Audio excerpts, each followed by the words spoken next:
ከዚህ ከዘላለም ውድቀት ወደ ዘላለም ክብር ለማምጣት ከወደቀው ማንነት ወደ ማይወጣው ወደ ዘላለም ክብር ለማስገባት ይህ ሁለተኛ አዳም መጣ። ይህ ሁለተኛ አዳም ማነው? ከድንግል ማርያም የተወለደው ለኛ ሞቶ የተነሳው ይሄ ኢየሱስ ክርስቶስ ነው። ይሄ ኢየሱስ ክርስቶስ ዛሬ ለኔና ለእናንተ ሕይወት ሊሰጥ መጣ።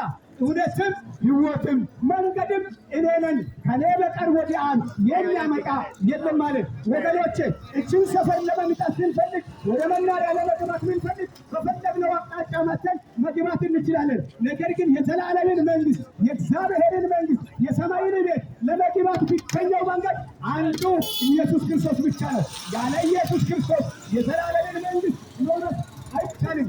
መጽሐፍ ቅዱስ ለዚህ ነው ሲናገር እግዚአብሔር አምላክ የዘላለም በር እንደሆነ የተናገረው። እሱ ራሱ እኮ ነው የተናገረው፣ የሰው ልጅ አልተናገረም። የቀድሞ አባቶች ነቢያቶች ሊቀ ካህናት የተነገሩ የመሰከሩለት ይሄ ኢየሱስ ነው። በብሉይ ኪዳን ላይ እንደተመሰከረለት ዛሬም በአዲስ ኪዳን ላይ እንደሚነገርለት አንዱና ብቸኛው ሕይወት የሆነው ኢየሱስ ክርስቶስ ብቻ ነው። ወንድሞቼና እህቶቼ ይህ ዓለም ይቀራል።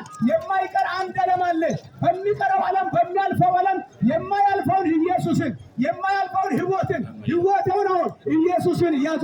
ወንድሞቼና እህቶቼ ዛሬ የሚሰሙት ድምፅ ነገ ላሰሙት ትችላላችሁ። ዛሬ ያንተ ቀን ነች። ለዚህ ነው ኢየሱስ ክርስቶስም ሲናገር እንዲህ አለ፣ ቀን ሳለ የላከኝን ላደርግ ዘንድ ይገባኛል አለ። ዛሬ ወገኖች እግዚአብሔር መንግስት ለመቀላቀል ቀኑ አሁን ነው።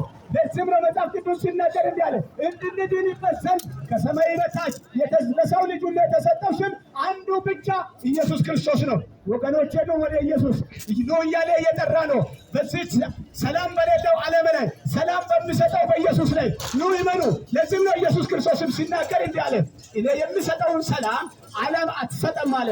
እሱ የሚሰጠው ሰላም የዘላለም ሰላም ነው። ኢየሱስ የሚሰጠው ሰላም የዘላለም ሰላም ነው። ሕይወት ነው። የሚያሳርፍ ነው። ዓለም እቺ አስቸጋሪ ነች።